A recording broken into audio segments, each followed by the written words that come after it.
Welcome to Angel Virgin, usually a spoiler-free Buffy the Vampire Slayer podcast, but this week we're going to be watching and talking Season 3, Episodes 7 through 13 of Angel. I'm your host, cartoonist Dennis St. John, and this is the rest of the crew. Why don't you guys introduce yourself with your special skill you bring to the team? Hi, my name is Travis. I'm the human Dr. Travis as opposed to demon Dr. Dennis. Hello, my name is John, and I am fully capable of tying a knot in a cherry stem. Not with my tongue, just with my fingers. That'll come in handy. You're the zoom in and enhance guy. You're like the tactical special teams. Oh, am I from the supposed to have a 1990s. serious answer? Oh, yeah, sure. That's what I do on this podcast. Yes, I do that. My name's Michael, and my special skill is being a virgin. I'm inexperienced, but I've got just a gut sense of how things should be. I have not seen Angel past this chunk of episodes from Season 3, Episode 7 through 13. Awesome. All right, well, let's find out what these episodes are about. Let's go into the summaries.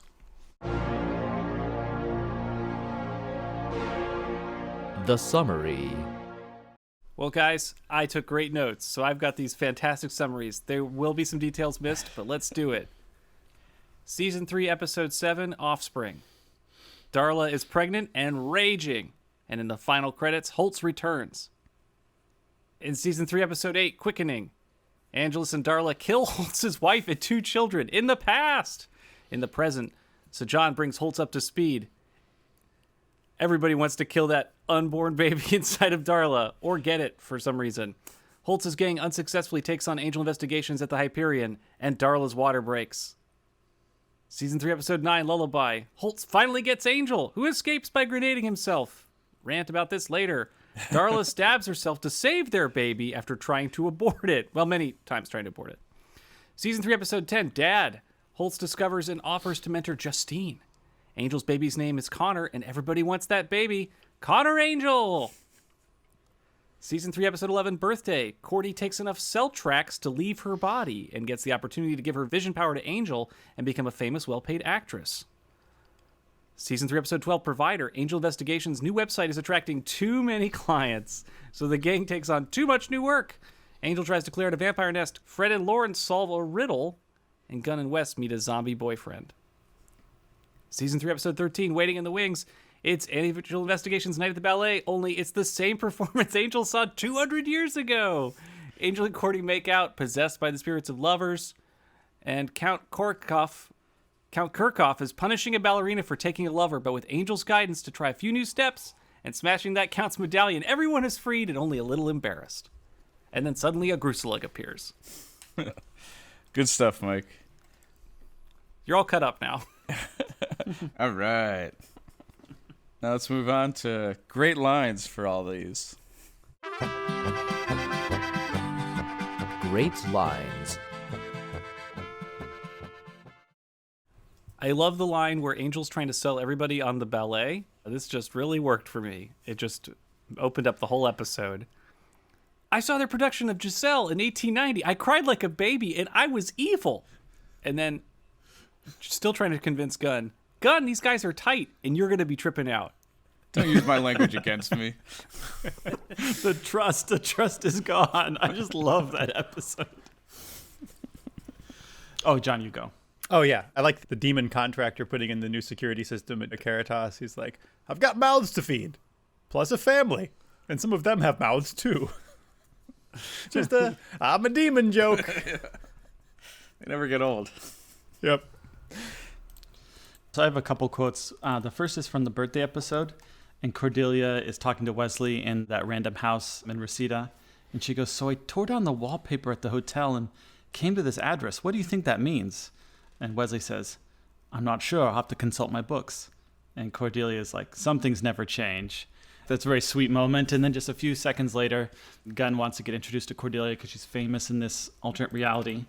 They're just talking about how Wesley slobbered, gave her a kiss and slobbered on her. Wesley's like, "As much as I'm enjoying this forced death march down Sunnydale Lane," it's like this totally, amazingly bitter response to some totally inappropriate behavior. And then another great quote from Cordelia was from I think it was from Offspring. She says, "Well, all we can do is live each moment to the fullest and be grateful that we did not throw too much money at the NASDAQ." which is just like this crazy like business savvy thing when like Cordelia's parents used to be rich. And then I liked also, I think in that same episode, Fred said, "Can I say something about destiny? Screw destiny. If this evil thing comes, we'll fight it, and we'll keep fighting it till we whoop it. Because destiny is just another word for inevitable, and nothing's inevitable as long as you stand up and say, you're evitable." And it's just like the most adorable thing I think I've ever seen. Nice. Yeah. Amazing monologue there. I picked this one because it felt almost like more like a Simpsons moment than an Angel moment. They're like, how do we get past this guard? Blah, blah, blah. And then Cordelia's like, I have an idea. Hey, do you like bribes? Do I ever? She just went in too low. Only $100. Yeah. That's more of a tip. He calls that a tip. Not in 2002. That money went a long way. Man, yeah. I am definitely under tipping if that is a tip. Yeah. You're under tipping all of the ballet security guards that you're tipping. So I just want him to be doing a good job. Let's get into questions. Questions for the group. Great. Well, one of the things that comes up in this arc of Angel is vampires giving birth.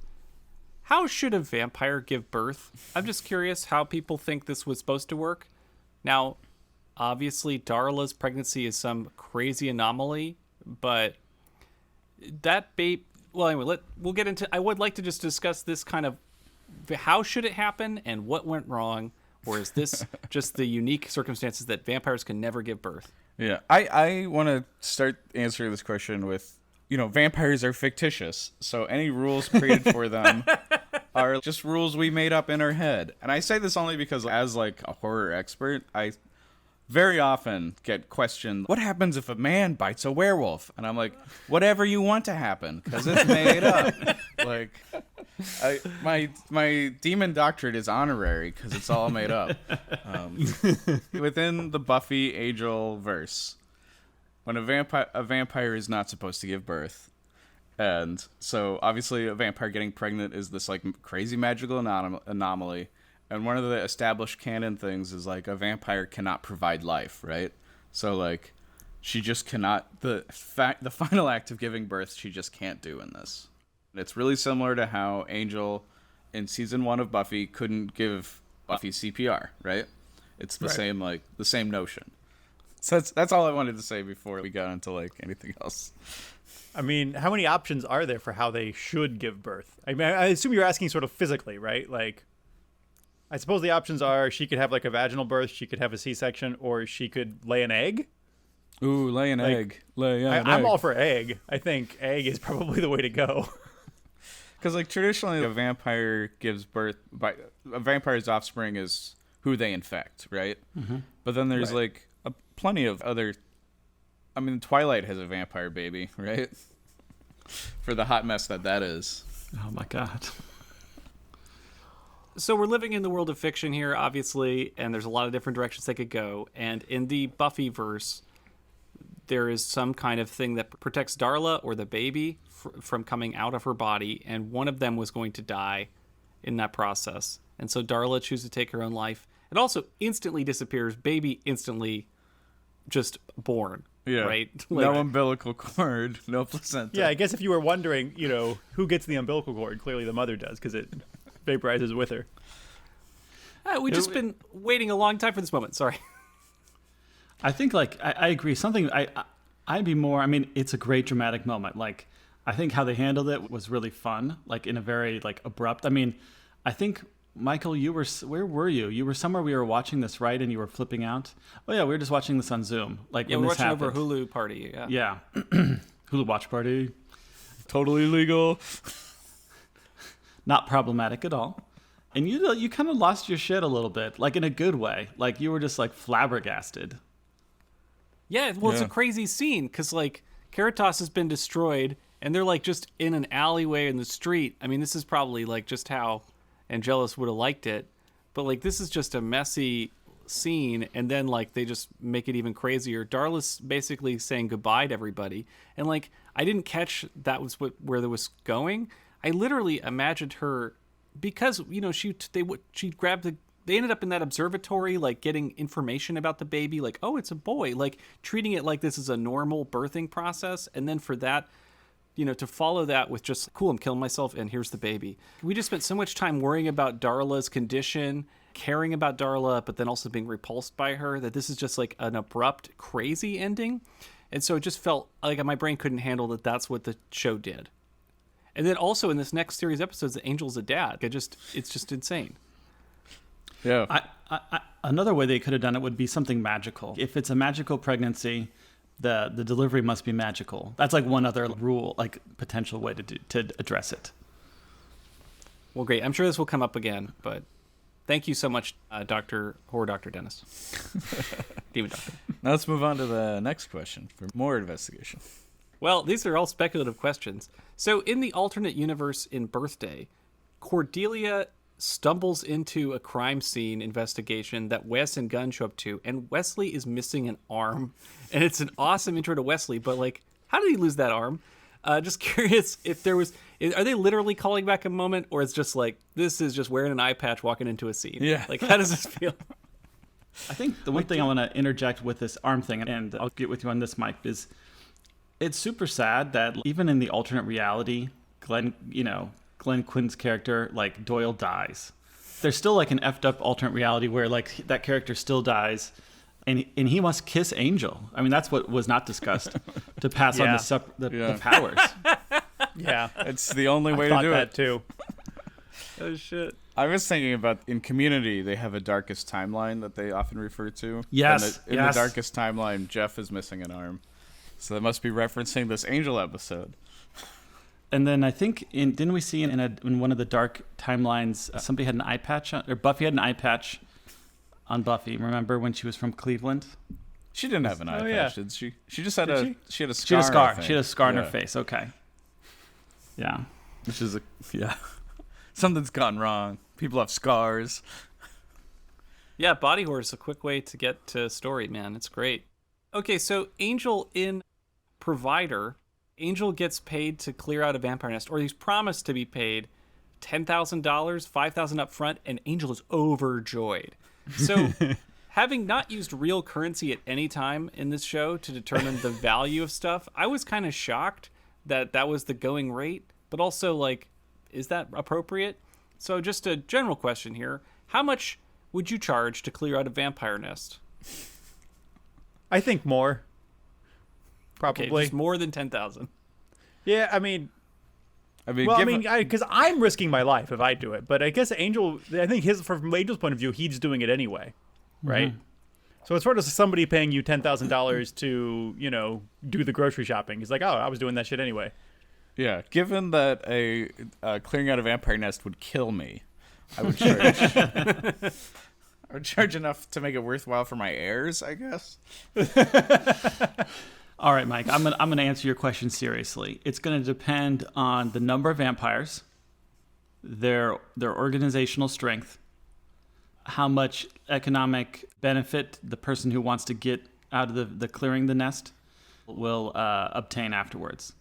Meaning, if someone is like, if there's a vampire nest in sort of state housing where there's really no financial interest, you shouldn't charge, the poor people that live there that much money. But if there's a vampire nest in Bel Air, then the price is going to go up.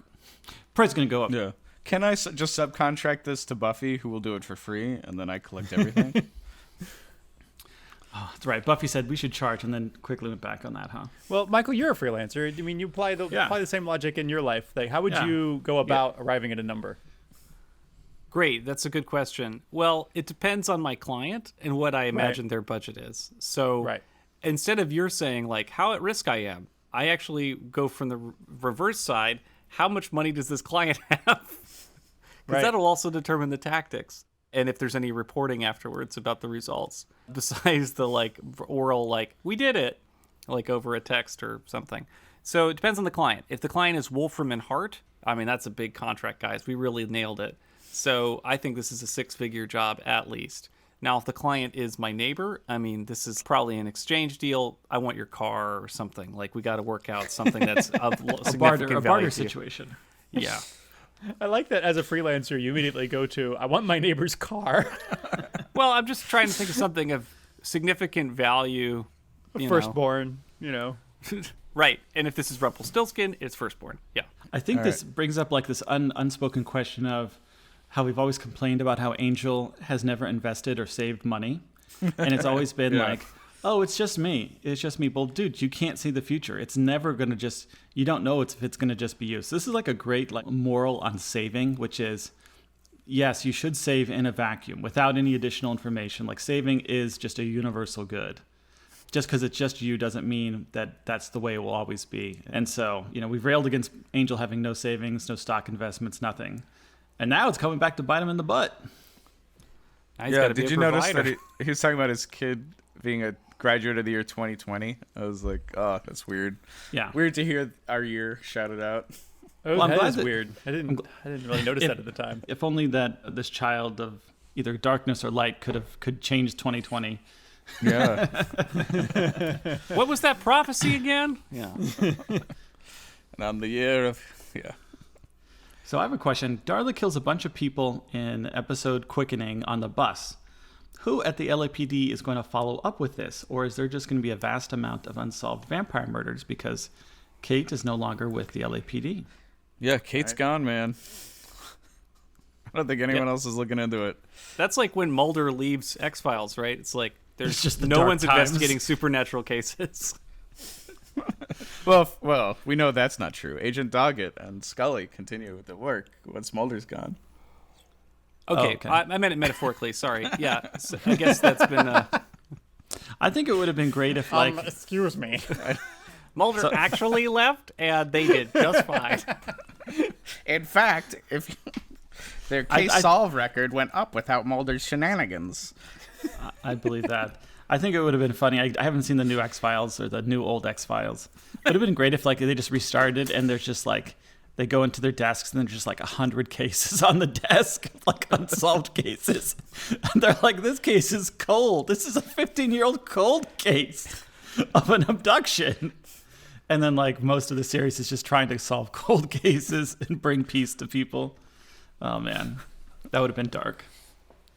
Okay. I'm sure it would have been better than what the X-Files reboot turned out to be.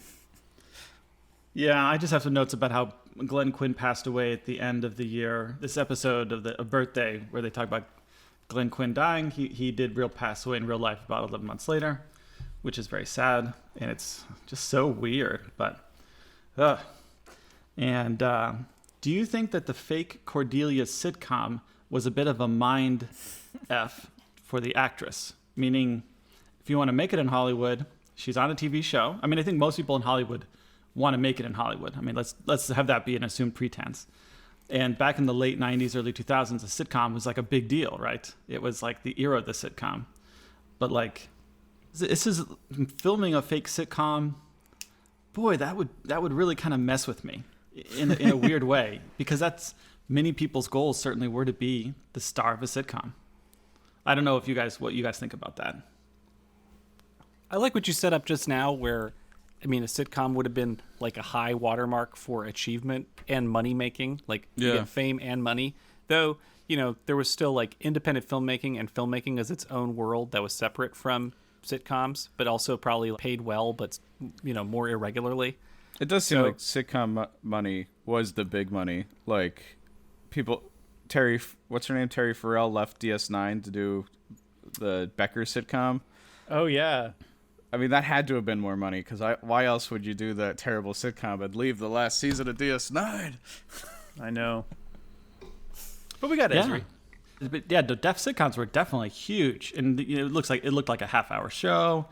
I mean, this was must-see TV time. This was pre-internet, pre-Netflix, essentially pre-streaming Netflix, pre-original content. Yeah, it's clearly designed to look like an NBC sitcom of the time. Oh, totally. Which is super weird because this was Yeah. airing on the WB. Although to be fair, Warner Brothers does own the rights for Friends. There's complicated things, but yes, it does look like a very generic, like a cross between the TV show Friends and Caroline in the City, and maybe Yeah. something else. But with all the money sucked out of it, it just looks super low budget too. It's Grace without the will. Yeah. There's one scene, Mike. Let's. But anyways, I feel bad because, remember from season 1 of Angel, there was that actress who had been off the air for 2 years. Yeah. It was the one where she was trying to become an immortal vampire. And she was a pretty young actress, and I thought she was very good in her role. And she played a popular TV actress on, it wasn't Raven. It was, what was the show? The fake show? I don't The fake remember. show, yeah. Anyways, she was on this fake show, and this person would always be 24 or 22 or 21 forever. Yeah. And I feel just terrible because that actress never went and had any real success in a traditional sitcom or any other show subsequent to that season 1 episode of Angel. And then, of course, we have this fake Cordelia sitcom. And, Cordelia's had success in other shows, but, never to the height of a sitcom success. And that's just kind of brutal, man. It's just kind of this brutal alternate reality you get to peek at, even though it's a fake Hollywood reality. It's just kind of a brutal peek into what could have been. Yeah, I get what you're saying. It's like you're an astronaut. You get to do all the simulated missions, but you never get to go in space. Yeah. Yeah. Yeah. I mean, she's still a TV star, absolutely, but she never got that sitcom, never got that headline, Charisma Carpenter headlining role. All right, let's move on from questions to more specific questions. Questions for Doc Trav. So my one medical question here is on the drug of Celtrax, which is the drug that Cordelia is taking, and it's implied might be abusing. It's not really made clear. Is Celtrax a real drug, Travis? I looked long and hard for Celtrax, and Celtrax would be a trade name for a drug. What I come up with is it sounds like a ripoff name of Imitrex, which is for migraines. Now, my hunch is that she wasn't abusing the Celtrax so much as taking a ton of it, which can be difficult to separate from what abusing is. But it's more Okay. of she had to take it so often. That's more my take on that concept. But I have to say, Celtrax is a great trade name for a drug, and I'm sure some company has a trademark. I just don't know who. Because Celtrax is cool. There's also Valtrex, which is an antiviral medicine. But I think they're just trying to mimic Imitrex. And the Gleamanex is the antidepressant medicine from Brain Candy, the kids in the Hall movie. Gleamanex, that's a great name, too. Oh, my God. But Celtrax has cell in the name. I know. Yeah, it sells itself. Sorry, I interrupted was that a Gleamanex rhyme? Oh yeah, it's I was just quoting from the Kids in the Hall movie where they're like, they start marketing it to dogs. It's like, does this dog scream Gleamanex for pets? Well, and that brings me to a great question: is who is paying for the MRI and CT scans for Cordelia? If these were just regular MRI scans, they would be insanely expensive in 2002. But they're like functional. These are like very special MRI scans. They're like functional MRI scans. Like they're just not a normal MRI scan that they show these pictures of. She's probably 20, and her parents. Is she still on her parents' insurance? Or did I remember her parents actually going to jail, or did they just lose everything? I think they lost everything. I don't know if Daddy went to jail or not. So whose insurance is paying for this? Because Angel does not offer dental, and I don't think Angel offers medical. Because Yeah, Angel doesn't have any money. and they totally weren't even aware of it. I feel like. Yes, as if it was an employee-based medical insurance group, the HR, of which there is no HR, would have been getting a ton of medical bills from their carrier. It just. Do you think if Wolfram and Hart doesn't have an HR department because it's discriminatory to say human? I mean, obviously, it's paid for by everyone's part-time jobs or her acting career, because it's after everyone's done working their part-time work they used to pay their bills, then they pile into the Hyperion to do odd jobs for no money because it's the right thing to do. I mean, this is just a volunteer organization, right? That's where everything gets so weird around just working for money. They don't even know how to do it. They don't have a billing department. They don't have an invoice plan. It's just That's all Cordelia, right? That's her season 1 thing. Sending invoices. Instead, they get into emotional blackmail with each other over just doing a job versus hanging out, which they can't. What does this work? So I think the scans are just, it's her actoring money from that, whatever the commercial we saw her in, the misogynist commercial. Oh yeah, from last year. That was the last time we saw a job from her. Hope that commercial is paying big money. Yeah, it's an amazing payday. Is that brain scan money? Sorry, backtracking here a second. The name Celtrex, it just occurred to me to do a trademark search. The name Celtrex, Celltrex, spelled that way, has been registered as a trademark for cosmetic and skincare preparations by the company NSE Products Incorporated in Provo, Utah? I assume. So it's an MLM scam. Stay away from that company. There's also other various spellings. Saltrex, registered for electronic and digital publications. Registered to Joseph Lendelstraat in the Netherlands. I'm sure this is Riveting awesome. radio. Yeah. Awesome content, people. All right, sorry, moving on. What else are we doing? Let's do best worst episode. And I didn't write one down here because I agree with John's. Okay, well, my best episode was Birthday. I love the It's a Wonderful Life premise of that episode. I think it really works, and I really love the, as we talked about, the fake sitcom that they produced. That's really excellent. Waiting in the Wings is weird because it's my worst episode. I think I settled on. I have some serious problems with the whole pregnancy plot, but I think as as a piece of storytelling, I think Waiting in the Wings doesn't work very well for a number of reasons. It's very Joss Whedon though. It's a Joss Whedon written episode, and it's got his fingerprints all over it, but it really, to me, just doesn't really work. The whole idea of the ghost stuck in a loop thing is a Buffy episode we've already seen, and it was not a terribly memorable Buffy episode, and this feels like a kind of a lackluster retread of that.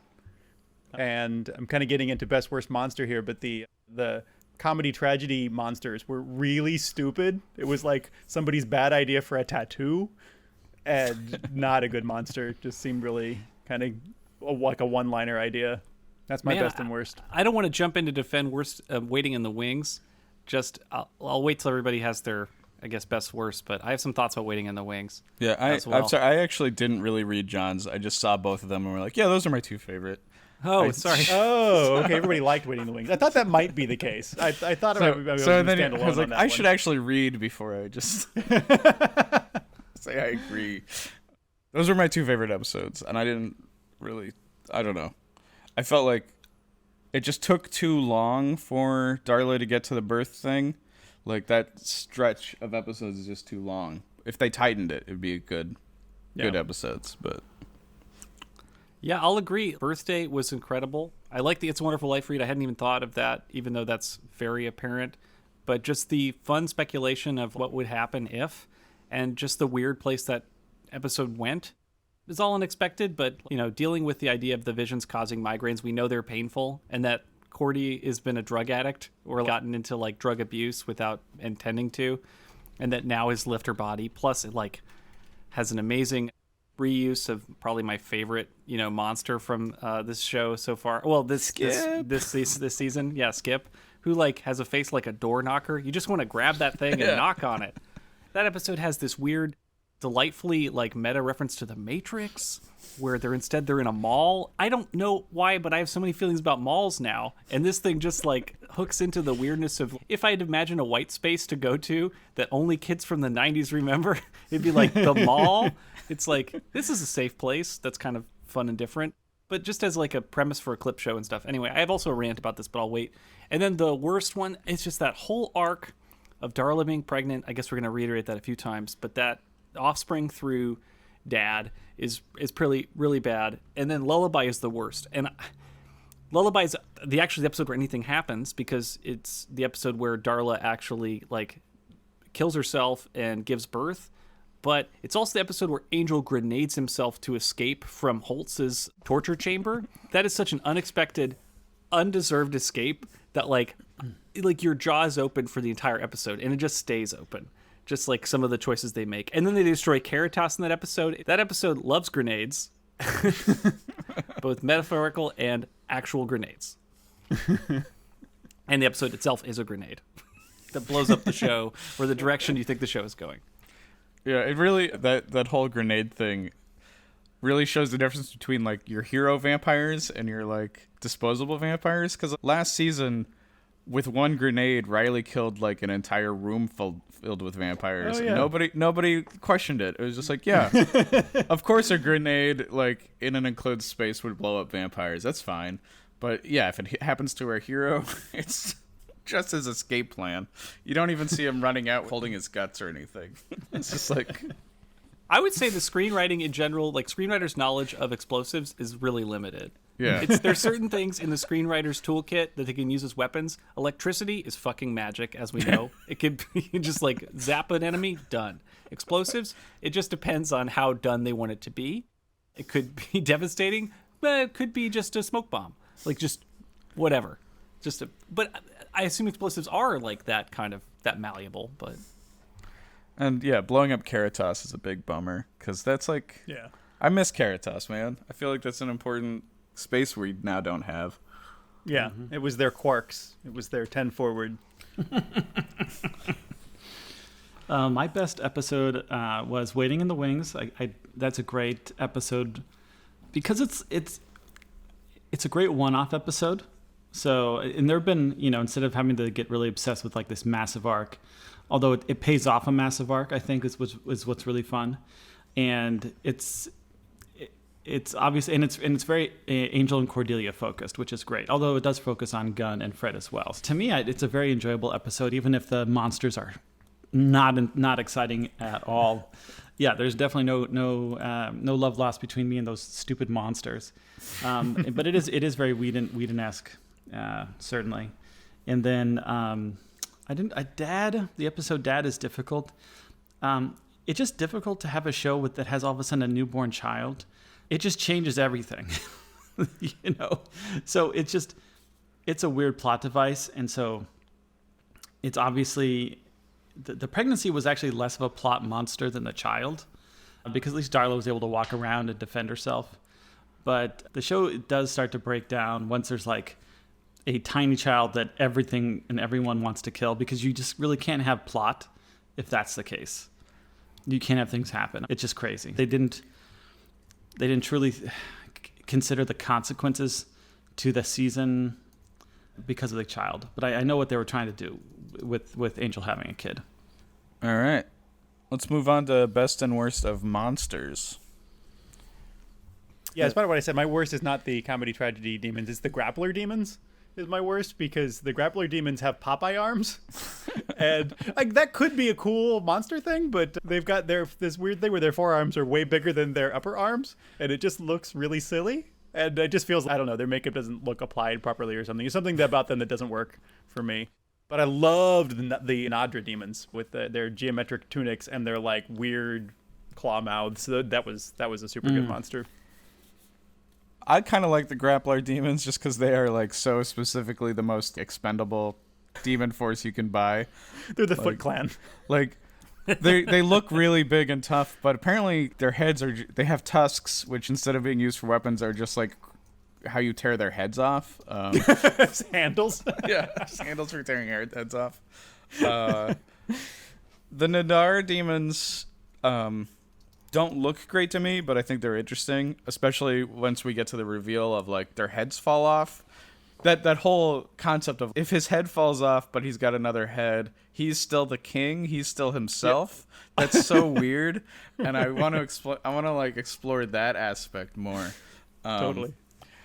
The drama comedy demons, I do feel like those are classic Joss Whedon henchman trope. They're so similar to what we saw Sweet have in The Little Dummy Boys in What's More With Feeling, and they're like so similar to a lot of things that Joss does. They feel like ripped out of the 1950s of like a play. Like they're so old, like their era is so bygone. They didn't bother me as much as the Count Dracula guy, just because it's like, Who could be controlling this? I don't know. Maybe the dude who looks like Count Dracula, who has a giant gem in his chest.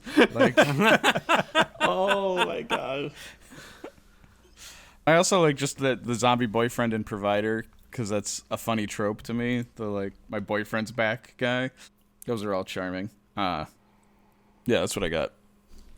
So I chose the Holtz as a best monster, or the bird demon, or the paranormal obstetrician, or whatever. The evil person for Wolf from Our Heart, because it was just a crazy, super. Actually, it's very problematic the way they portrayed that character, like very problematic. But yeah, the worst. But I do think, like is the Sa- reveal of his little chicken feet. That was good. Yes, I forgot that's what I about like that. the most. Yeah. Is the chicken That's a feet. really good monster. Yeah. Yes, so I enjoyed that because it was a surprise and it was fun. It was demony. Okay. But then there's the casual like genocide joke. You're like, Yes. yeah. Yes. No good. And then the worst, Sajan. Sajan is such an awful monster because of the way he speaks. He just speaks like he's from California, but he's centuries old. But then he's not very smart. He's just such an unbelievable monster. Like, he's not era appropriate to any era. And that's my problem with him.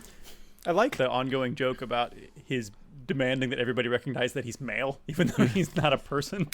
Yeah. That's a good joke. Like, that joke made me chuckle. It's a good joke, but it's kind of like, it doesn't age. It's like super, it's kind of I don't know. Yes, it's strange.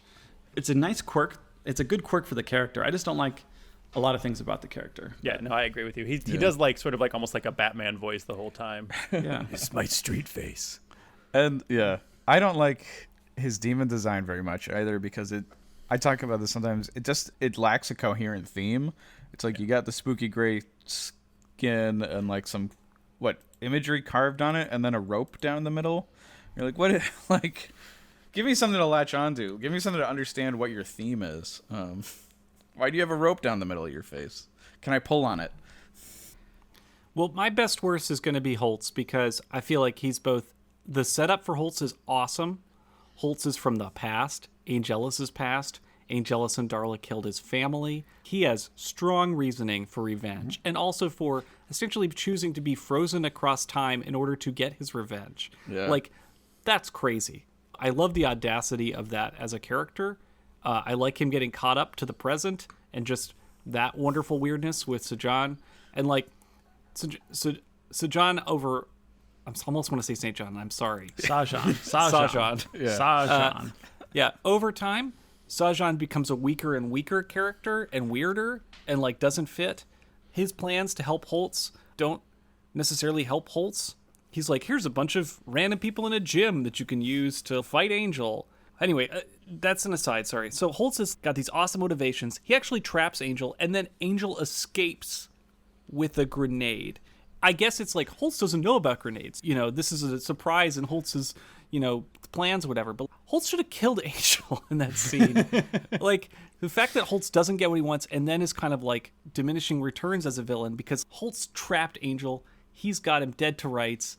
And then we lose the steam on that. And I'm sad because I'm pretty sure, let's say 95% sure, Holtz is the big bad for this season. He already lost. He already has no power. Like, he's lost it all.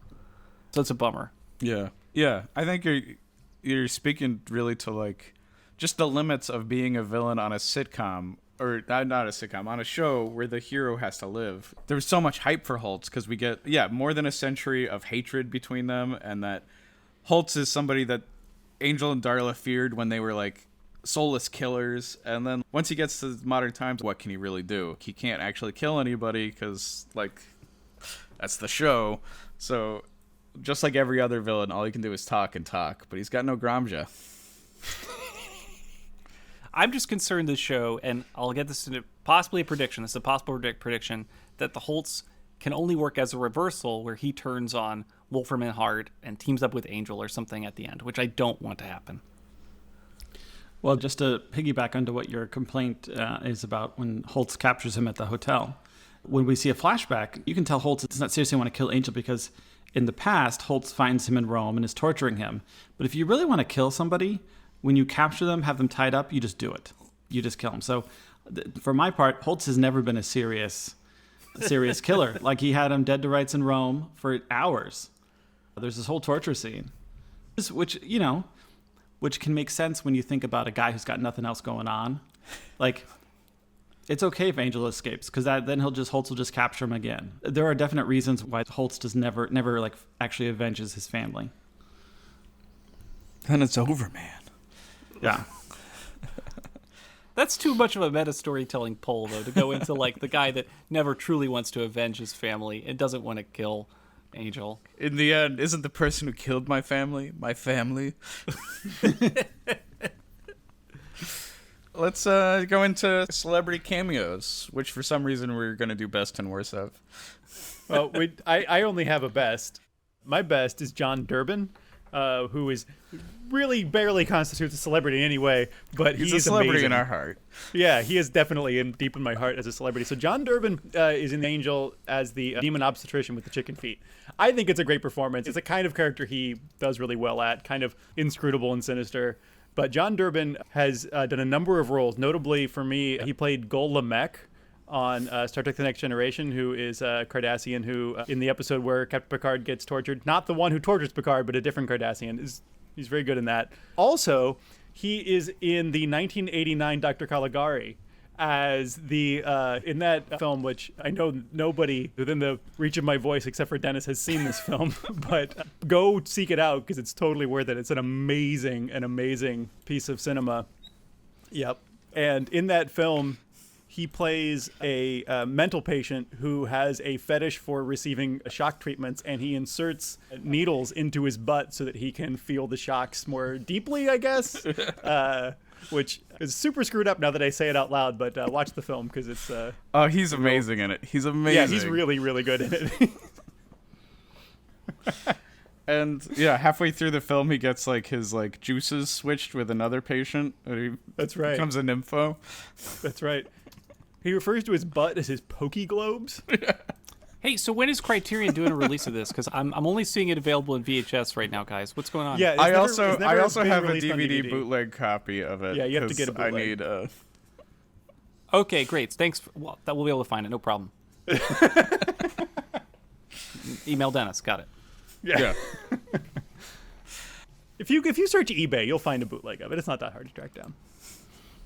Like a bootleg 35 millimeter or 16 millimeter, or like No, it'll VHS? be the bootlegs, I believe, are taken from the Laserdisc. I like that you'd accidentally purchase the film negative on eBay. You're more likely to buy the original film negative than to buy a copy of this film. Yeah, I mean, we've talked about this movie on the podcast before, but it always bears repeating. I pulled out the celebrity cameos of Jeffrey Dean Morgan, played the guy who tricked Angel into clearing the vampire nest, because he goes on to be much of a very big genre character. He's Negan in Walking Dead.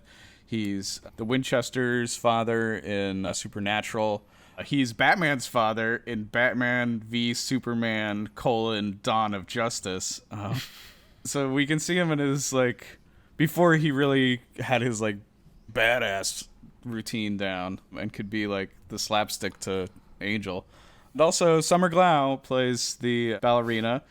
I don't know if Firefly was being filmed at the same time. Firefly hadn't aired by the time this came out, but I assume that they had filmed a lot of it already. I don't know how that worked necessarily, but this was her first Whedonverse appearance, and she'll go on to Firefly and other stuff.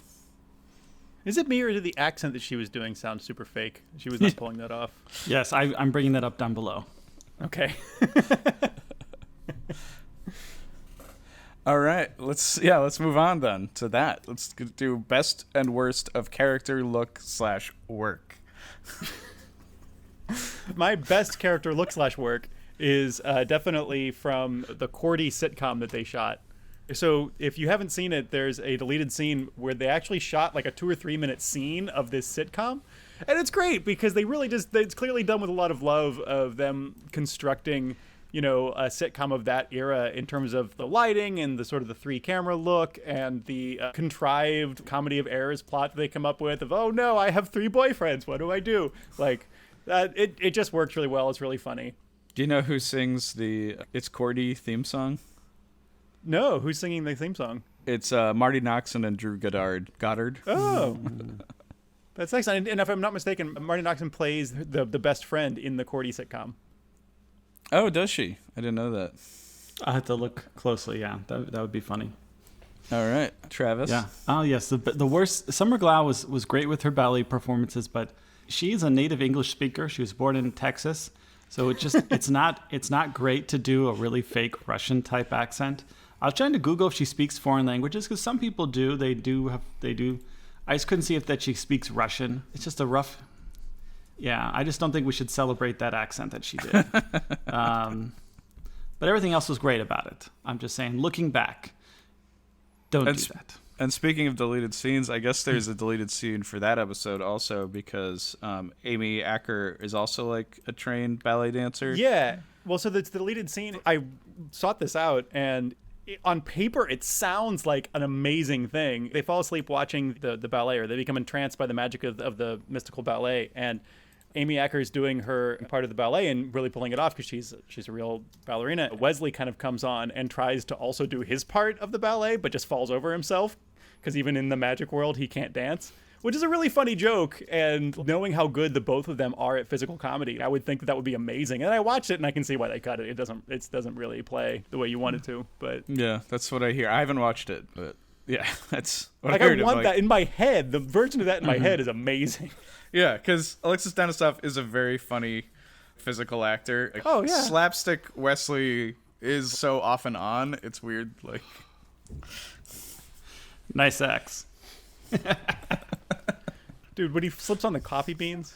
yeah. Oh, that probably will. But when I die, that will flash before my eyes. I'll think back in my life and I'll think born, birthdays, all these sort of things. Oh yes, that guy Wesley, aka yeah. Let's move to best zoom in and enhance opportunity. Okay, so the one that I have here is when the evil Wolfram Hardys are bugging the Angel Hotel, and they've got cameras everywhere, and they have this horrible audio tech whose like way of fixing things is to rapidly plug and unplug XLR cables. Separate complaint. There's a point where the camera quickly pans over the transcript of what was apparently being said in the hotel. And so it says Wolfram and Hart surveillance transcript number 565990. And I'd like for somebody to maybe read this with me. We can do a dramatic reading of what was apparently said at the Angel Hotel. Michael, the part, it actually says MP. So Michael Poley, will you play the part of MP? Great. And I'll play the part of woman. I assume WMN is a transcript of woman, or is an abbreviation of woman. Okay. How far is Rachel? Do you know? From here, I think about 100 miles. Let's see. You got your map out there with you? Yeah, I was just curious as to how long a drive it was. Yeah, because you're right here, and Rachel's right out here, okay? Thanks. You ever been to Rachel? Yes, I have been to Rachel. What's it like? Not much there's not much out there. There's a little inn there, or a saloon. It's called the ALE Inn. I.E.? E. So, okay, you want to stop there. There's a few homes out, and then something's cut off. There's something about it. And then something about the infamous Area 51. Something doesn't exist. Something in Area 51, question mark? So this is a discussion about the ALE Inn, which is a real place. It's a real hotel out in Rachel, Nevada, near Area 51. I don't know why anyone was having this conversation in the Angel Hotel and why this was written down by Wolfram and Hart, but there it is. It's canon. It's on screen. Yeah, between missions, Angel just drove to Roswell. He apparently drove out to Rachel, Nevada. Yeah, I guess that's not that far from LA. Like, you know, it's 100 miles from wherever he was. Second good zoom in and enhance opportunity is the Nadra Demon Tunic. They talk about the puzzle with the prime numbers and this thing. It does match the dialogue in as much as the shapes on there do all have prime numbers of sides. And I think it goes like 3, 5, 7, 11, and then goes back and then loops since 3, 5, 7, 11. Then there's something else that they say in the dialogue about it being exponential, but I don't think that that's real as far as I can tell. But I failed math, so I don't know. Is it just me, or did that puzzle look not that hard? Like, all the numbers they were talking about sounded incredibly complicated, but if you just looked at the shapes, it seemed solvable. Yeah. Also, how did these demons get a hold of a puzzle that they can't solve? Because it looks like they made the puzzle. There are serious plot holes all over that Like a puzzle. Last Starfighter situation. Well, yeah, because the Maybe. puzzle's just there to determine who could be a good match, right, for the head. Right. Yeah, but Angel Investigations should have asked more questions about what is this deal? There's so many suspicious things. All the cash. I mean, when anyone was trying to pay you with cash in a briefcase, if that doesn't raise one question, you're in trouble. All right, you guys want to move on to recommendations?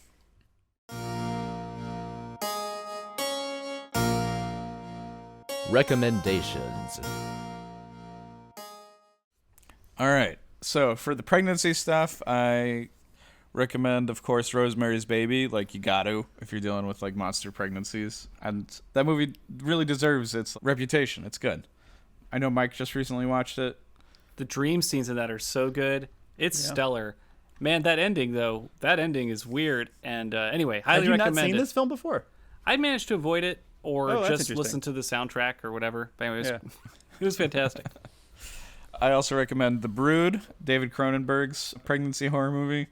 The movie, crazy bonkers, but very good and very disturbing pregnancy horror or child horror. And then for ballerina horror, I recommend Black Swan and the Guy Madden movie, Dracula, Pages from a Virgin's Diary. Because it's a ballet. Because it's a ballet. So it's appropriate for this. I'm also going to recommend for the Baby Vampires, Volume 2 of Uzumaki by Junji Ito. Uzumaki is published in 3 volumes. The first and the third are really good. The second one is kind of the weird middle volume, but it has pregnant women becoming vampires to feed their baby with like little drills that they drill into patients at a hospital. And shit gets weird from there. Shit gets weirder from there, and it involves mushrooms. I'm also going to recommend Fifth Element, just because of the grappler demons, because that's so similar to the aliens in Fifth Element, the alien army that they can just hire. I don't think we've ever recommended Fifth Element on this podcast, and it's a fun movie. All right, that's what I got. We recommended 2 films directed by absolute creeps and horrible people.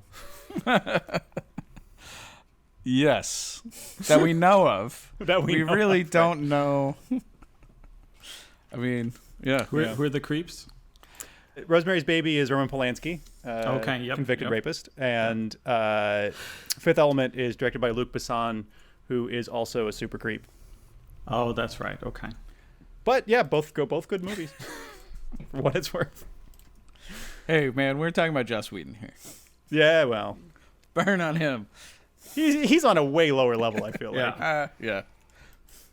I'm just being a jerk to Joss Whedon fans. Yeah. That's totally fine with that. I was just going to say, maybe add to the recommendations. Extra, that's a good creepy pregnancy monster situation. Oh, yeah. Birth. Cool. Anyone else got anything? All right. Then let's move on to our rants. Spin it. Okay. I wanted to talk about, I'm probably going to screw this up. Probably won't try to go into too much detail about it. But I feel like the Darla pregnancy arc, it's a pretty weird thing for sure. But I think what is kind of most strange and upsetting about it is the way that it portrays pregnancy and the way that I think it sort of belies a lot of what I think are probably pretty common male anxieties about pregnancy. So this whole pregnancy arc of 3-4 episodes all those episodes are written and directed by men. Which I think is kind of important because you have this character in Darla who is, a pregnant woman. She's trying to have an abortion and she can't. And through this whole thing, you have Angel freaking out about this woman who is controlling and has control over what he sees as his child, right? And so it's never explicitly discussed as she should be excited about having this baby, but I think it is definitely suggested that, well, she's evil, so she doesn't want to have a baby. But then, she literally becomes a person through becoming a mother. Her psychic link to her baby, which has a soul, is what kind of gives her the goodness to want to have a baby. And then she's so scared that when she has the baby that will go away and she'll become a monster again. It's a really screwed up situation because when she's pregnant and wants to have an abortion, when she's herself and she wants to have an abortion, we kind of can't trust her with that decision because she's evil, right? And we know that's not the right decision because she's evil. When she is later on in her pregnancy, her vampire soul hormones are taking over and she feels maternal. Well, that's also not her own rational self brain. She's not being herself. She's not thinking in her right head. So that's also not a rational decision. So I feel like the show really reflects this idea that we can't trust pregnant women to make the right choices for themselves. And there's nothing overtly anti-abortion in the episode, but I feel like a lot of that thinking comes from the same place. And there's even a point where Wesley like refers to it as not this fetus or whatever, but as Angel's unborn child is the phrase that he uses. Not even unborn child, but like specifically this thing belongs to Angel. Angel has a right to it. And once she does the ultimate heroic thing of like just fucking killing herself and getting herself out of the way so that Angel can finally be the father he wants to be, the show doesn't miss a beat and nobody misses her in the next episode or anything. You know, I feel like it's just it's a representation of pregnancy that's not overtly pro-life, but has a lot of the sort of dehumanizing of women that goes along with that, and I think comes out of some of the same just anxieties that I think, I don't know, as men we kind of sometimes might have about pregnancy. The idea that like you might have a kid and that's out of your control. Like that is a very anxiety making thing. Whether you have a kid or not is not something you control. Totally is a very anxiety making thing, and I think that we see Angel going through that. But the show is entirely looking at it from his point of view and his eyes. And Darla just doesn't get any agency in it because she's either evil and in her right mind, or she's good and that's because she's going crazy. I don't know. That's my rant. All right. Thanks, John. Let's move on to another rant. Well, I think John's rant has merit. I mean, the pregnancy art it's tough. It's real problematic because they almost deal with the wrong parts of pregnancy, perhaps. They're focusing on some details and ignoring other details with the pregnancy. They also talk about how the prophecy could be wrong. For a while, they think that the child is going to be evil. But then Angel brings up all these prophecies have been wrong before. Prophecy, and that's kind of what I think where the inevitable, nothing is inevitable quote from Fred comes from. There's a lot of weird assumptions that they don't really go into very much about pregnancy, about why they treat Darla a certain way. So I agree with John. I think there's more details that they don't focus on that they probably should have, that would have made it more interesting. Right now, the pregnancy story is pretty minimal because we see just those glimpses from Darla's perspective. I agree with John that that arc wasn't completely fulfilled. You know, it didn't reach the apex it could have. I know I was separately ranting about how cool it was that Cordelia got a Wonder Woman birthday cake. And then, of course, 15 years later, Wonder Woman's this massive movie. But Cordelia, or Charisma Carpenter herself, is a brunette that looks kind of friggin' just like Wonder Woman. And who eventually plays Wonder Woman, but a brunette that looks a lot like Charisma Carpenter. Of course, 15 years later. So I was just another what if goes by in my mind. And I thought also, and my other rant was, it's so bad. It's very unfortunate that season 1, episode 1, where they're at the party, where Angel runs into Cordelia, that they couldn't have shot just some extra B-roll of Cordelia not meeting Angel. Yeah, to use and it they then in that episode. Use in the birthday episode. When you have I would have shot so much extra B-roll from the first episode of Angel. You could have watched, an additional season of just B-roll from that first episode. I know that's just that's a very YouTube thing right now to be obsessed with B-roll and stuff like that. But damn, if they had B-roll of her not meeting Angel, I would have flipped out on that birthday episode when they do the flashback. But that would have been amazing. Well, I want to comment on John's rant for a second because I think the pregnancy rant is right on about like Darla being super disposable. And really, we just mentioned Rosemary's Baby for a bit. Rosemary's Baby is kind of the opposite, where it takes the perspective of the mother and really follows her anxiety. And that one's, has a unique take on Supernatural because she's like concerned that her baby is a part of a prophecy and that it's going to be used in some evil ritual, but then gets gaslit by men. And so it's this story of misogyny that then turns out to be true. They are, there's some creepy ritual. Sorry, spoilers. And then I think it's fine. The movie's from the 70s, man. Well, I just saw it. I'm just catching up. In Angel, though, like we never go into Darla's psyche, her story, and her paranoia. Instead, it's like, she's lashing out. She's angry. She's crazy. You're right. Like, it never gets beyond that male perspective of the baby possibly being evil. You get a glimpse of what the alternative story can be in Rosemary's Baby. And just that is a such more interesting and more satisfying place to go, that kind of paranoia. So it's just a bummer. And there's this amazing movie they could have ripped off if they just looked at demon pregnancies. But I'm sure they did. And they kind of already did that episode, right? Like, they definitely did that a little bit. Cordelia. The episode where Cordelia has a demon pregnancy. I mean, this is well-worn territory for the show, right? Yeah. I liked how Cordelia brings up that She's like, I was pregnant once. It was a demon thing. It was pretty intense. Didn't go to term. Her banter on her demon pregnancy was amazing, but it's so much more satisfying when you see both sides. If they did a Darla and Angel perspective. All right, next rant. Angel escaping with the baby to an abandoned mine shaft in Dad, and it's not a baby, of course. It's a fake baby that's actually an explosive. I'm just mad at this weird use of grenades and explosives in this show. And also this weird, when they pulled up to a Wild West set, like this fucking abandoned mine shaft, like my brain couldn't handle how absurd this escape was. I don't know what this Ocean's 11 shit is, where Lauren passes a secret note to Angel so he knows where they can pull the swap off. But man, that was just an unreal episode. These are written by men who want to be writing action movies, and they're just stuck on writing Angel. Okay, Lauren. Lauren's character arc in this sequence of episodes is disturbing to me a little bit. Like Caritas, his pride and joy, destroyed, right? The Quarks or whatever, the cool bar that everybody hangs out at, and Lauren can like pick out their futures. That's such a wonderful concept that they blow up completely. And now Lauren is totally okay with becoming the permanent babysitter for Connor, right? Or like semi-permanent. It seems like that's where that's headed. And like that way Angel Investigations can go on its missions like nothing's happened, and Lauren can chill and be the cool gay uncle that takes care of the baby. Poor Lauren, he's lost all of his agency, Yeah. At the same time, I'm excited because like Lauren's on the show more because he has an excuse to be present, but it's still weird. But what a likable character.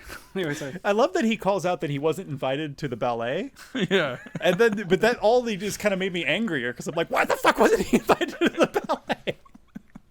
Yeah, it makes no sense. It would have been so cool. Yeah, he would have really enjoyed it.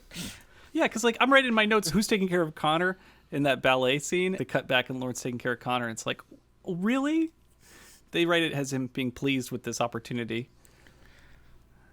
And they love making dark jokes about killing babies. Man, they love it. That's like everything. I thought there was a lost opportunity. It's another rant that Phantom Dennis should have been able to see Cordy when she was invisible or whatever. They didn't even go there. As a Dennis, I was excited with the implication that Phantom Dennis and Cordelia have been hooking up. Yeah. The loofah comment, implication. right? Yeah, and her sexual. Yeah, I mean, That's not a healthy relationship, though. Like, my roommate who only knows me and I have sex with, but I won't tell anybody that I'm doing that. That's not a healthy relationship. That should not be happening.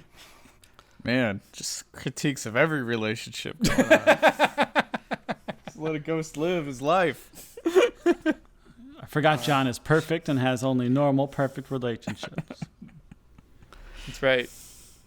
Well, next rant here, the mall construct, right? Where very deliberately Skip says, it's like a construct, like in the Matrix, right? I love it. I love just like, this is what this is. There's no confusion about it. It becomes this weird clip verse where they can play clips from previous episodes of the show. That totally worked for me. I was really surprised how much I enjoyed that scene. I want to watch that scene more times, that episode more times, just because that whole world, like Skip's weirdness is super fun. It feels like this organic kind of, rather than writers putting their own stories in the world, they use the world to tell the story they wanted to tell. I don't know what Skip's powers or abilities are at all. I still don't know. Like, he's a guide, I guess, but then he's also a guardian of torture. Like, he's just got a bunch of jobs to do on this list of demon to-dos, and it's awesome. I don't know if this hotel, the guy who ran the Hyperion in the alternate universe, who he was, but man, his obsession with Cordy was super good. That totally worked for me. I love that character. I didn't have a place to talk about that character. I guess it'd be like best new character, but he's it's just a random hotel dude. He's great. This is a separate rant about Provider. The get a shitty website, immediately get business phenomenon. Like, Yeah. It doesn't work that way. That's the so 90s angry. fantasy of websites. God, there were so many weird 90s website or early 2000s website jokes this batch. Like, is it in Waiting in the Wings when Angel's beating up the Dracula guy and he's like, you're obsessed with somebody? Build a website. Like, what? That's what people did back then. You made a little fan site on GeoCities. Build a little GeoCities to Summer Glau. I get it. I do miss that type of website. Like Me too. Leonard Nimoy and Salsa. Remember when that could be a Oh, website? Leonard Nimoy Should Eat More Salsa project. Yeah. I forgot all about that. That was great. That's what the internet used to be about. Well, it definitely scratches those itches for sure about like 90s websites, which I love. But then this fantasy of like, they didn't get the number right on the flyer. They're idiots. Yeah. And so they lost all this. I mean, I love this guy dying because he calls a pizza place. I love that setup. That was great. You have a good website and then everything's solved. This fantasy also that they're live editing the text on the website, like it's not done in an editor. Everything about I'm like, ugh, this is crazy. And then the phone's ringing off the freaking hook because they got their website up. Anyway, as a freelancer, this is crazy. I have a website that is not... Anyway. Yes, Okay. your website is better than theirs. No, that's not even the point of it. It's just like know. having a website is like, it's such a bare minimum for entry in the world of being in a business. Like I would doubt that Angel Investigations is even registered as a business that pays taxes in the state of California. There's like a bare minimum before their bare minimum. And so anyway. Okay, then Lauren's just throwaway drink concept of baby formula plus Kahlua. I love it. I want to call that drink the Lauren. And I'm curious if anybody wants to go in on trying that drink. I feel like it needs something else. It needs vodka, right? Yeah, then another thing from Provider, Angel getting set up to kill the vampires and then him trying to get paid on that was super sad. Like, Angel's excitement about getting paid, not getting paid, and then just, like, having to deal with it. And also his insistence on getting paid while the vampires are going to attack, right? Like, moving in on the mark or whatever. Like, that scene is so sad. That is the darkest timeline. But I like this glimpse of what the show is if Angel's actually trying to make money. But at the same time, I'm like, this show doesn't know how to deal with this problem. Yeah. Once people actually know to contact him, you find out there's this so much larger need for his services than we've ever seen. And it's like, so all these people are, when they're not actively trying to find new business, are just dying, right? Right. Well, otherwise his business requires someone to have terrifying visions of people being attacked in order to react, right? They're so reactive to a problem already in progress. Like, Yeah. Well, this comes back to the question that we discussed ages ago, where I'm asking, like, how much good was Buffy really doing in the grand scheme of things, right? Because like, there's this messianic aura around, like one girl among all the world or whatever. Actually, what you need is a lot more than that. Like, that's like saying, I'm the only one who can sweep the floor in the whole world. It's my job.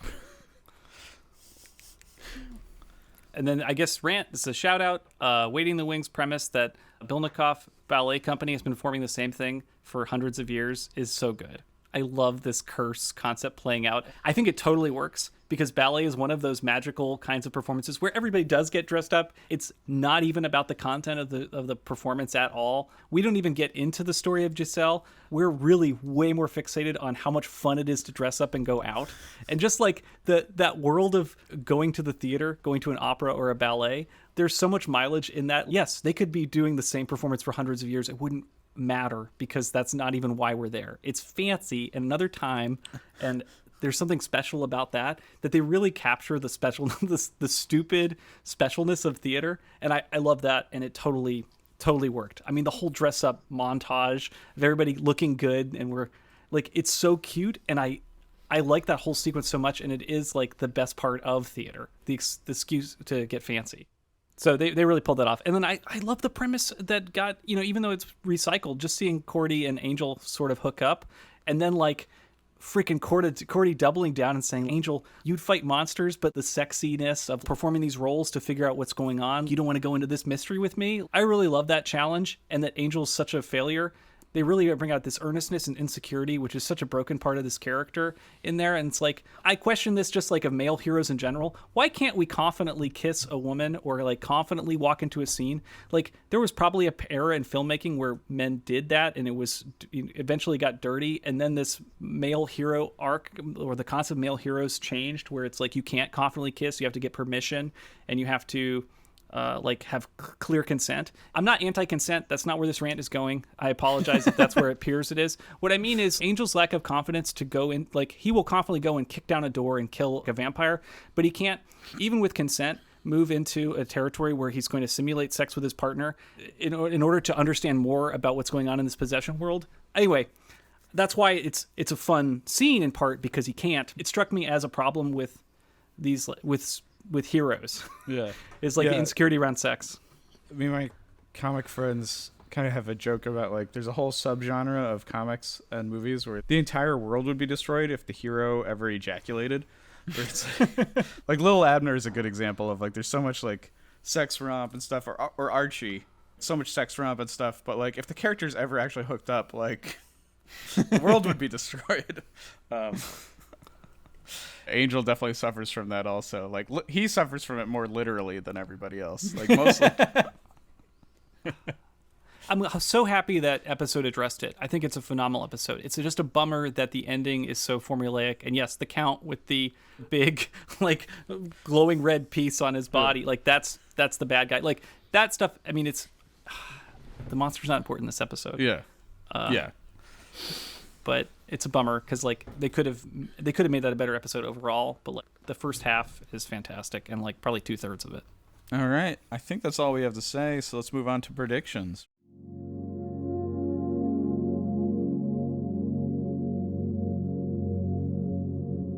Virgin predictions. What happened this week? Okay, so Michael, let's review where you are. At the moment, you have an overall accuracy for 64.16%. That's across all the Buffy and Angel episodes we've done so far. We don't track Angel predictions season by season, so we don't know how you're doing in Angel Season 3 because I cannot be bothered to set the spreadsheet up to do that.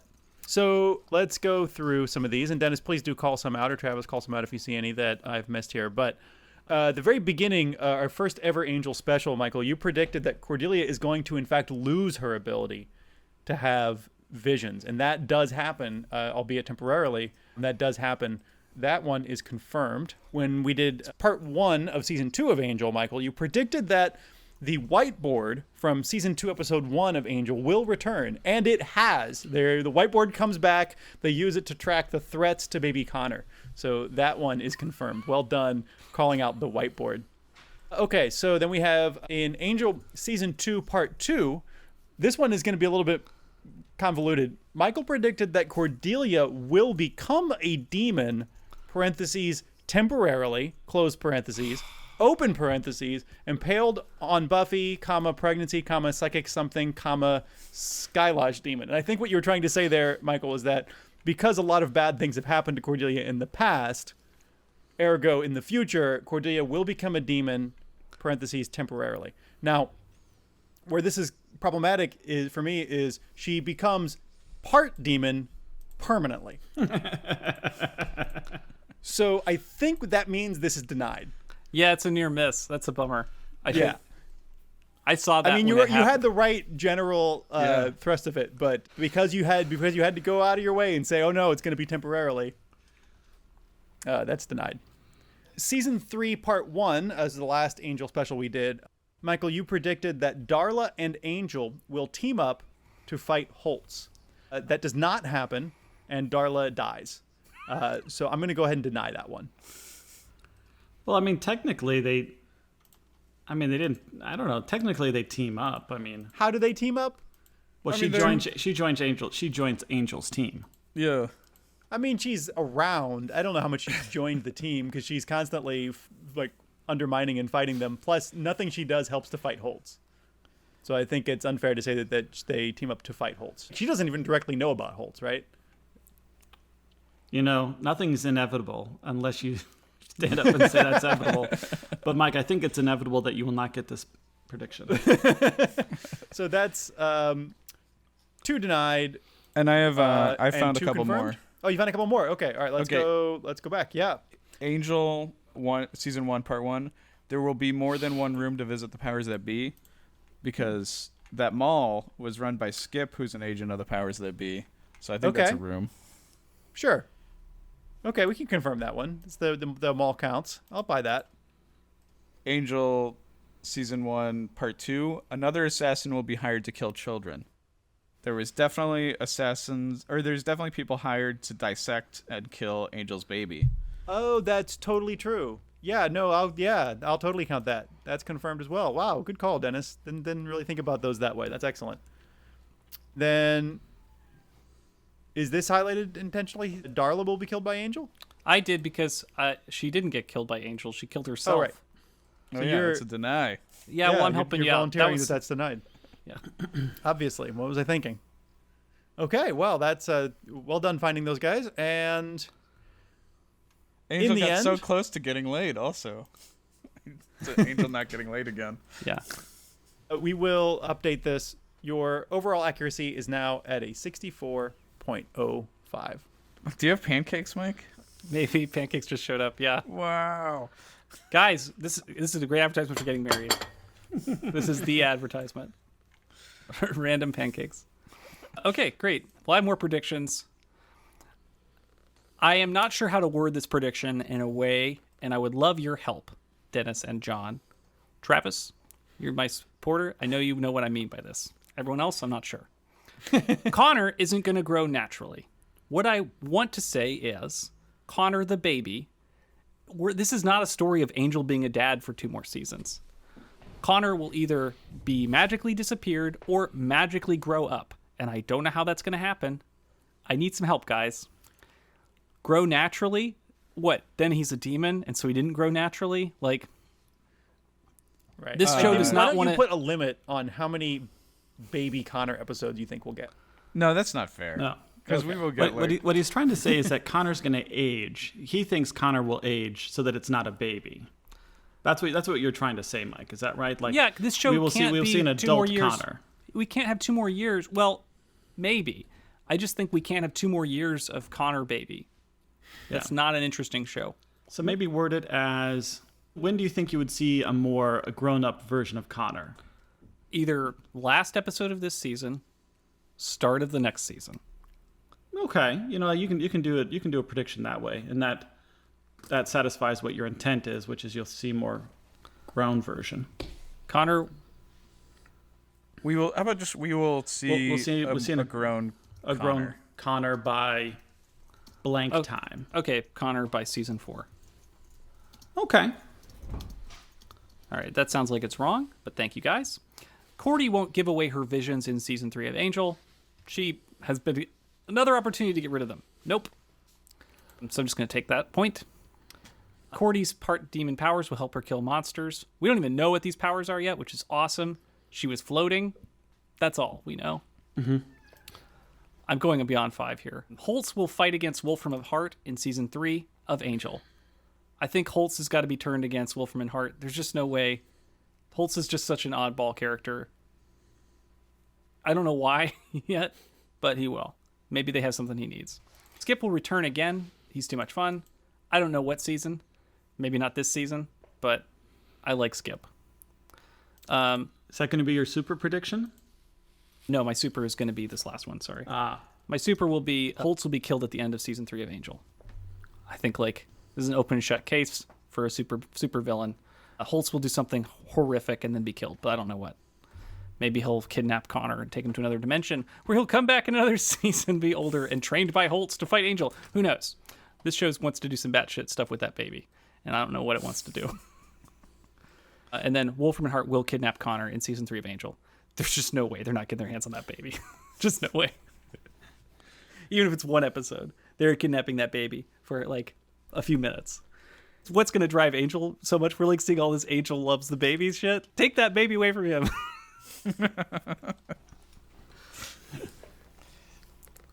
This other one, are you predicting it or not? No, I decided not to predict this. This is stupid. Okay. I will- It shouldn't be added to the. Do not add the stupid idea that Wolfram and Hart would reveal they brought back Darla so that she and Angel would have a baby they would steal because it's the prophecy. I don't believe that because I think that Wolfram and Hart has been shocked by Darla being pregnant, that she could be pregnant, that there is a baby, that it could be a vampire, that it's like the level of incredulity on the side of Wolfram and Hart that this is what's happening. There's no way that they intended that to happen. Even if they're following the steps in a prophecy, which I believe they are, they'd have no idea that that's what's happening. So if they did it inadvertently. And if they try to take credit for it later, I'm going to point to the episodes where they are incredulous about it. So I don't want to make that prediction. Awesome. I like those predictions, Mike. We'll see where they shake up when we come back to Angel. We got a lot more Angel to watch. A lot more Angel But to before watch. that, we're going to watch more Buffy next week. We need to do a where do we go from here? Oh, dang. I forgot to... Yeah. All right. Where do we forgot to go put in from doc. here? Because Buffy and Angel will eventually end, but our friendship won't. So what do we do next, guys? Where do we go from here? I'd like to pitch a podcast idea, and this is one that is not so much one that I think is a good idea, as much as I feel like it would be incomplete if we didn't include this as an idea. So let me pitch you an idea for a podcast. This podcast is called Buffy Virgin Forever. And the premise of this podcast is that, much like the Batman sequel, Batman Forever, we'll just extend something longer than it's welcome. I was looking at just how much Buffy verse media there is, right? So I figure, well, we'll do every episode of Buffy.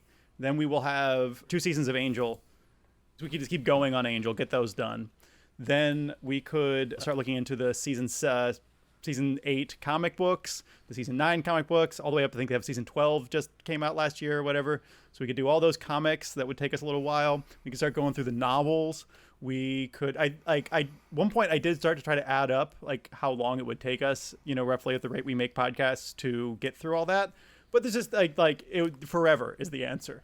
The rest of our lives is the answer. So one idea for a podcast that we could do after this podcast is over is we could do Buffy Virgin Forever, and we would all be virgins for most of it. Is the nice thing about that, And then if they ever make that new Buffy show, there's that. And if we ever do run out of official stuff, there's always fan fiction. You talked about the Buffy comics seasons 8 through 12, but there's also the entire Buffy Dark Horse comic line that ran before that.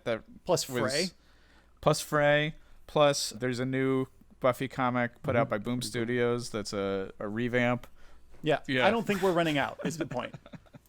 Anytime soon. So that's my pitch for our next podcast, guys. What do you think? Sounds a lot to me. Sounds like a lot. I mean, I'm getting anxiety just you saying it out loud. I think part of the premise of this is that there would be an end, and that I want just like to us to hone in on what is a reasonable commitment that we all enjoy. I think that watching 7 episodes of Angel at a time feels like too much, and if there's a smaller little chunk of something that can be an excuse to hang out, yes, I'm 100% into that. What is that small chunk of something? But let's let our viewers decide. At some point, we'll put all these into a spreadsheet, and we will conduct a poll of some kind. But I want to be very clear. We are going to make the decision about what we do next. It's not user voted.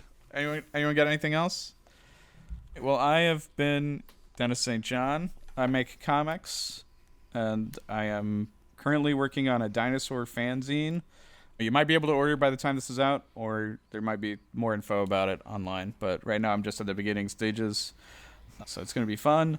But there's plenty of Dennis content that you can buy right now. I just got some of it, some stuff I was behind on in the mail not long ago, and it's just so good. There's just so much great stuff. I was thinking, Dennis, about how like your artwork was reminding me a little bit of like Kirby or Robert Crumb, in the sense that you can tell someone is taking sensual pleasure in creating this artwork. There's this lingering on detail that is clearly very specific and loving, and you don't get that from every artist. Somebody really enjoyed making this is something that I was really getting out of it, and like pleasure and disgust at the same time, and that those two things are definitely a seamless oneness with your art. I really love it. Awesome. Thank you, John, for that assessment of my work. Yeah, if you want to see a guy who gets really into monsters eating each other and then morphing into each other and then puking each other out, that is totally my jam. 2 monsters, 1 bucket. Gross. And you can find my work. I'm at Dennis Comics. That's DENISCOMIX. That is my Twitter handle, my Instagram, and my .com. I want to thank you one and all for listening and talking to us at Buffy Virgin. Don't forget to rate us, and we hope you are subscribing. You can watch us on YouTube. Our Twitter is at Buffy Virgin Pod. Instagram is Buffy Virgin. You can also check us out at BuffyVirgin.com. Reach out. We love to hear from you, and we'll see you in hell.